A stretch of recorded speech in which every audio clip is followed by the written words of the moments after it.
Magandang araw mga bata! So dito tayo sa ating lesson ng Filipino 4, unang markahan para sa ating ika-4 na linggo. Ano ang target ko? Masagot ang mga tanong na binasa na pakinggang kwento. Masagot ang mga tanong na binasa na pakinggang tekstong pang-impormasyon. Nakasusulat ng isang maikling kwento, tugma o maikling tula tungkol sa natatanging tao sa pamayanan. Panuto, basahin at unawain ang talata, sagutan at isulat ang letra ng tamang sagot. Ang pagdiriwang ng Pundasyon Taguig. Ang Taguig ay isang lungsod na sakop ng Kalakhang, Maynila sa Pilipinas.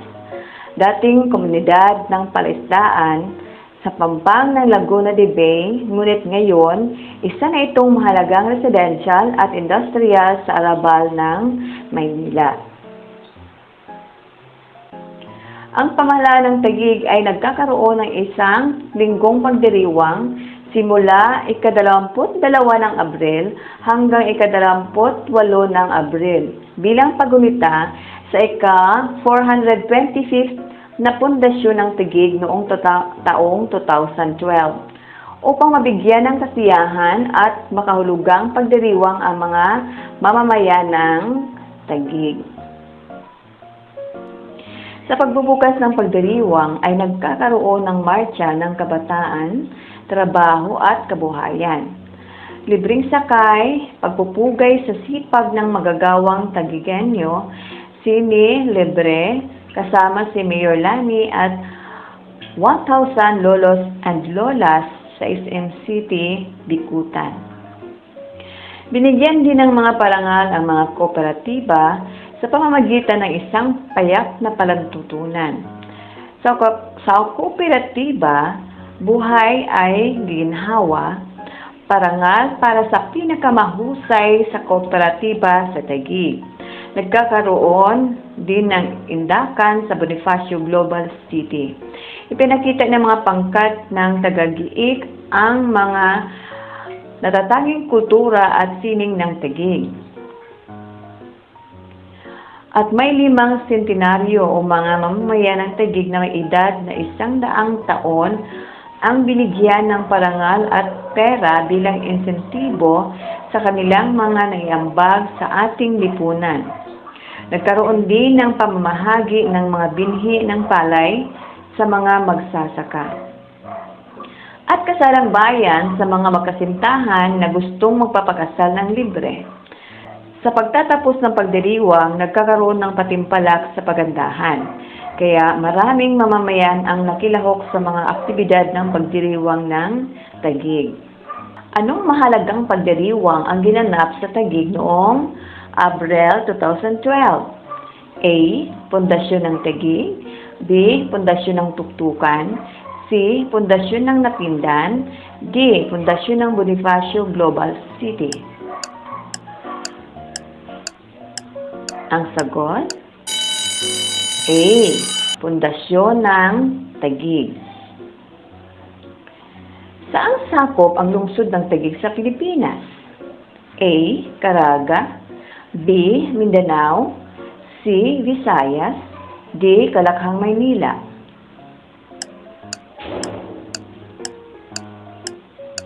Ang sagot? D. Kalakhang, Maynila.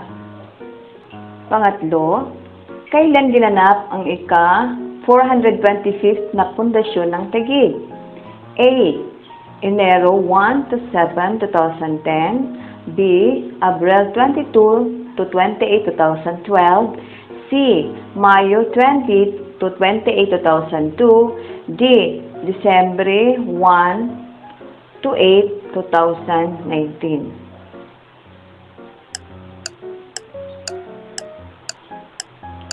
Ang sagot? B. Abril 22 to 28, 2012. Pang-apat, sino ang pinuno ng lungsod ng taong 2012? A. Mayor Lino Cayetano. B. Mayor Freddy Tinga. C. Mayolani Cayetano. D. Mayor Ricardo Papa Jr.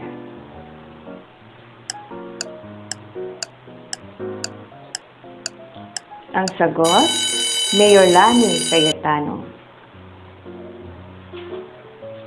Panglima, bakit pinagdiriwang ang pundasyon ng Taguig? A. Upang magkakaroon ng hanapbuhay at serbisyo. B. Upang gulitain ang pagkakatatag nito. C. Upang mabigyan ng tulong ang mga tao. D. Upang mabigyan ng parangal ang matatanda.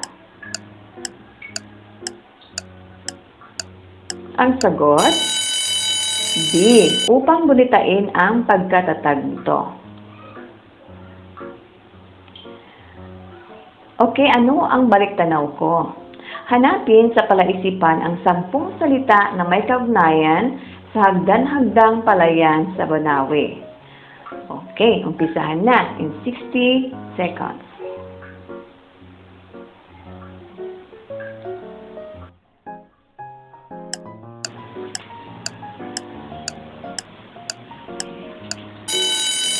Okay, time is up. Tingnan natin kung ano ang mga nakikita sa ating palaisipan.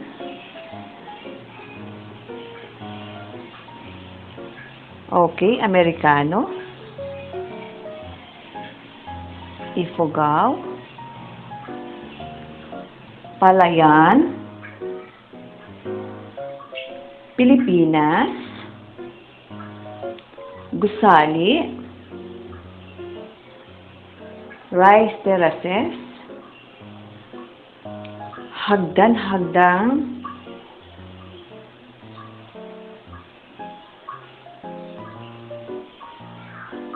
Tagalog, Hilagang Luzon, at Tanawid. Okay, magaling.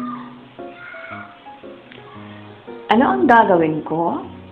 Okay, basahin natin ang kwento. Ang pamagat ng kwento ay ang batang kinatutuwaan ng lahat. Si Thor ay 11 taong gulang. Siya ay kinatutuwaan ng lahat. Likas ang kanyang kasipagan at matiisin. Siya ang nag-igib ng tubig. Kahit sila'y mahirap, hindi ito naging hadlang sa tagumpay niyang inaasam. Ito ang naging inspirasyon niya upang siya ay magsikap. Dahil sa kanyang sipag at tiyaga, nakabili siya ng bisikleta. Ginamit niya ito sa pagrarasyon ng tinapay bago siya pumasok sa paaralan. Dahil dito, nakaipon siya sa bangko. Nagtapos si Thor ng kanyang pag-aaral at ipinagpatuloy niya ang pagsisikap upang maabot ang kanyang tagumpay. Sino ang pangunahing tauhan sa kwento? Bakit siya kinatutuwaan ng marami? Ano ang pangunahing kaisipan ng kwentong iyong binasa? Anong aral ang nais ipaiwatig sa atin ng may akda? Ano ang kahulugan? Sa kasanayang ito, malaga ang papel na ginagampanan ng pakikinig at pagbasang may pag-unawa upang masagot ng maayos ang mga tanong. Ang pakikinig ay tumutukoy sa aktibong pagtanggap at pag-unawa ng mga mensahe. Narito ang mga paraan para sa mabisang pakikinig. Una, makinig ng mabuti. Pangalawa, isulat ang mahalagang impormasyon mula sa pinakinggan. Pangatlo, unawain mabuti ang binibigkas ng nagbabasa. Pang-apat, iwasan ang pagbibigay ng reaksyon habang hindi pa tapos ang pinakikinggan. Ang pagbasa naman ay isa sa mga kasanayang pangwika na tulay ng mga mang-aaral upang mapahusay at malinang ang kasanayan sa bisang pag-unawa ng teksto. Sa pamamagitan ng pagbasa, nahahasa ang iba't ibang kasanayan ng isang mag-aaral. Ang pagbasa ng mabuti, kung gayon, ay napakahalaga sapagkat ito ang tutugon sa kanyang pagkatuto sa mas malawak na kaalaman sa kanyang kapaligiran na huhubog ng kanyang pagkatao. Sa iyong pagbasa ng kwento, seleksyon o teksto, tandaan ang mga sumusunod. A. Tungkol saan ang teksto? O kaya sa pangtaksa. B. Ano ang pinakamahalagang idea ng author tungkol sa paksa, pangunahing idea? C. Sa paggamit ng mga panghalip na pananong na sino, ano, paano, bakit, saan, kailan, alin, o anong uri. Ayun. So, naintindihan mga bata? So, mahalaga ang pagbasa ng may pag-unawa. Okay. So, basahin natin ang kwento na ito. Kagandahan ng Palawan. Ang Palawan ay isang pulong lalawigan ng Pilipinas na matatagpuan sa Timog Katagalugan. Ang lungsod ng Puerto Princesa. Ang kapital nito ay ang pinakamalaking lalawigan sang-ayon sa laki ng lupain. Bumabagtas ang mga pulo ng Palawan mula sa Mindoro hanggang Borneo patungong Timog Kanloran. Matatagpuan ito sa pagitan ng dagat Timog China sa Hilagang Kanluran at Dagat Sulu sa Timog Silangan. Ang Palawan ay isla sa Pilipinas na nasa Southern Tagalog Region. Ang probinsya ay ipinangalan sa pinakamalaking isla, ang Palawan Island. Ang isla ng Palawan ay itinuring ng National Geographic Traveler Magazine na pinakamagandang isla na puntahan sa Silangan at Timog Silangang Asia noong 2007 at panlabing-3 pinakamagandang isla sa buong mundo dahil sa nakakamanghang kagandahan ng seascapes, landscapes at isa sa may biodiverse isla sa Pilipinas. Okay, so biodiverse, terrestrial at marine. Marami ring salin ang pinaniniwalaang pinagmulan ng pangalan na Palawan. Pinanindigan ng iba na nanggaling ito sa salitang Intsik na Palauyo, na nangangahulugang Land of Beautiful Harbors. Ang iba naman ay naniniwala nanggaling ito sa salitang Indiano na Palawans, na ibig sabihin ay territory. Sinasabi rin ng iba na nanggaling ito sa pangalan ng halaman na palwa. Ngunit, ang pinakapopular na paniniwala ay nanggaling ito sa salitang Kastila na Paragua, dahil ang hugis ng Palawan ay kamukha ng nakasarang payong. Okay, so basahin, unawain, at sagutan ang babasahing teksto. Isulat ang titik ng tamang sagot sa notebook o journal. Bakit itinuring ng National Geographic Traveler Magazine na panlabing-3 pinakamagandang isla sa Silangan at Timog Silangan sa buong mundo ang Palawan? Dahil A. Kakamangha-mangha ang kagandahan ng seascapes, landscapes at isa sa may biodiverse na terrestrial at marine. B. Maraming mga halamang nakapaligid dito. C. Maraming turista dito. D. Maraming tatataging hayop ang makikita dito. Okay? Ang sagot?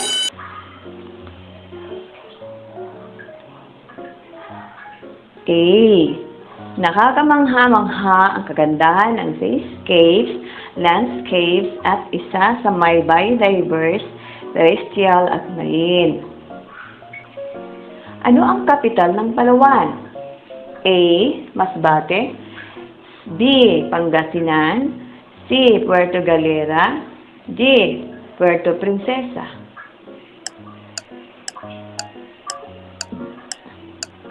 Ang sagot? D. Puerto Princesa.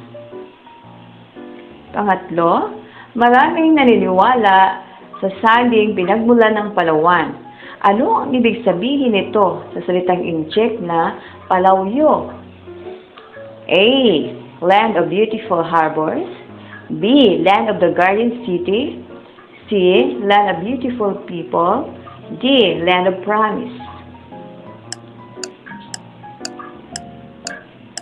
Ang sagot? A. Land of beautiful harbors.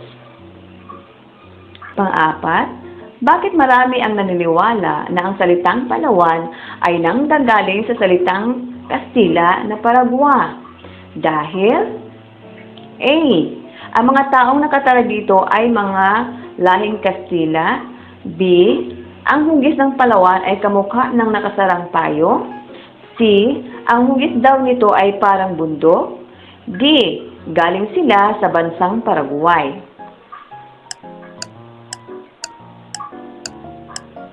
Ang sagot? B. Ang hugis ng Palawan ay kamukha ng nakasarang payong. Panglima, kailan itinuring na isa sa pinakamagandang isla sa buong mundo ang Palawan? A. 2007. B. 2008. C. 2009. D. 2010.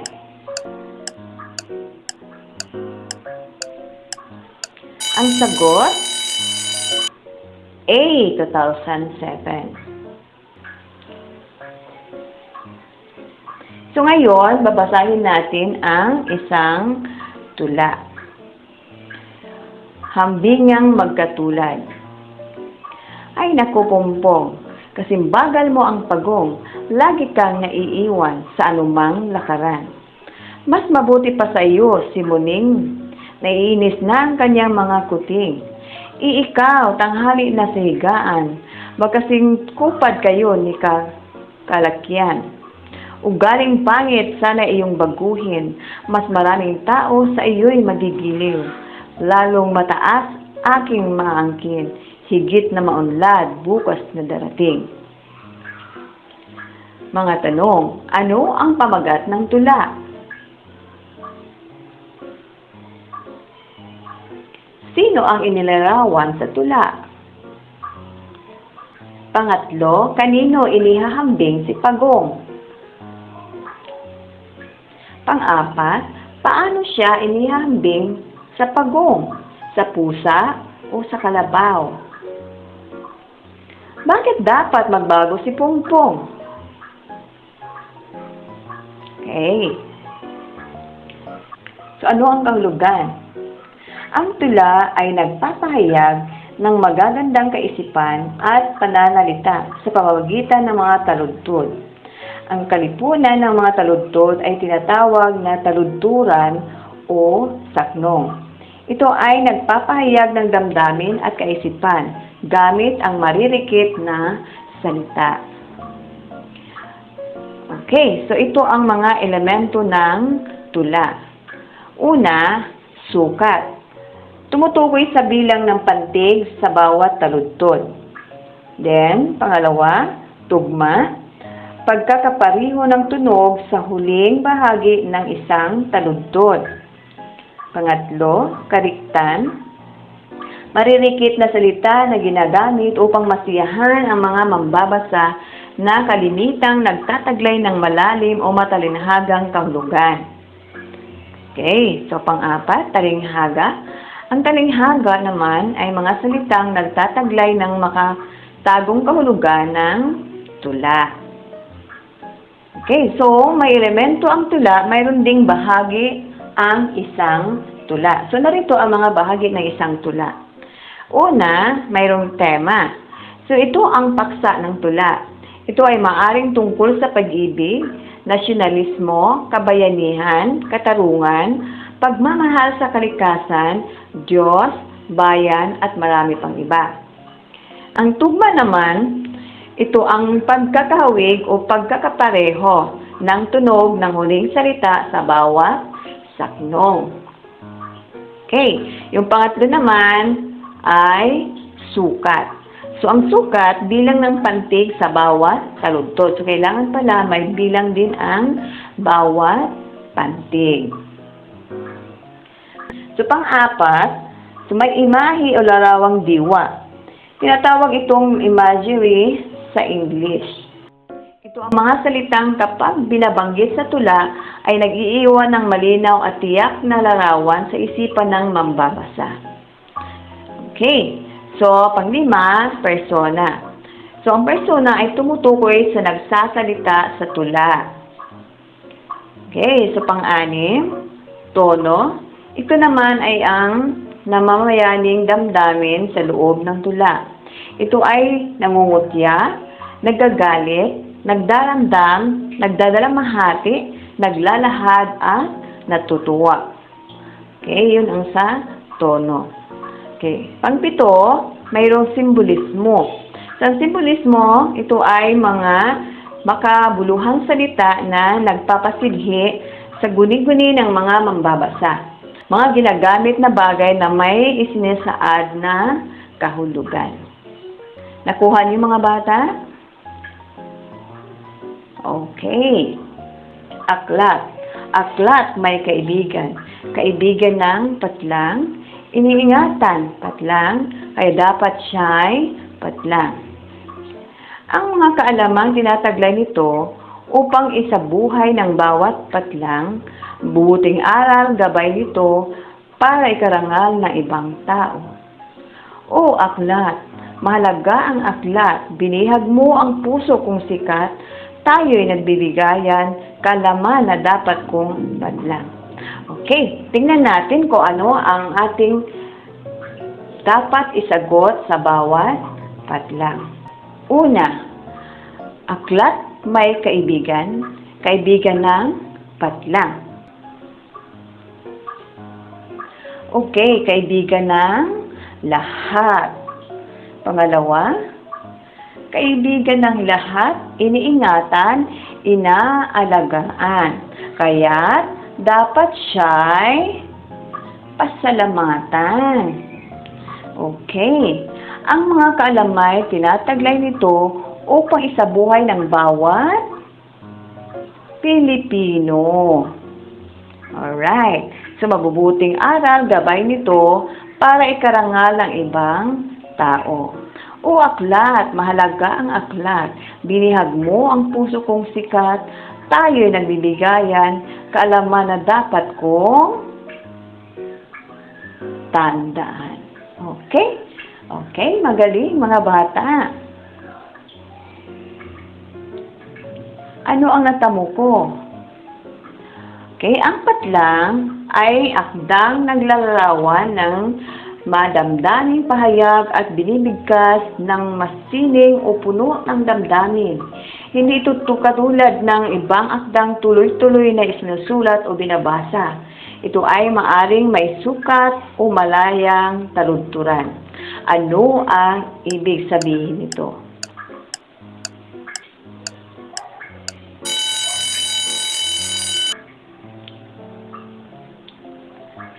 Okay, ang tono. Yun na kanina yung ating pinag-aralan. Pangalawa, ano ang patlang na tumutukoy sa bilang pantig sa bawat taludtod?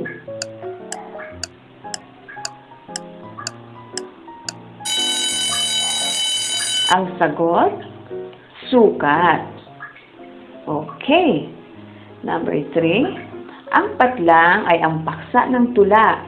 Ito ay maaring tungkol sa pag-ibig, nasyonalismo, kabayanihan, kalayaan, katarungan, pagmamahal sa kalikasan, Diyos, bayan at marami pang iba. Ano kaya ang sagot? Ang sagot, tema. Okay. Ano naman ang patlang na may pagkakawig o pagkakapareho ng tunog, huling-huling salita sa bawat saknong?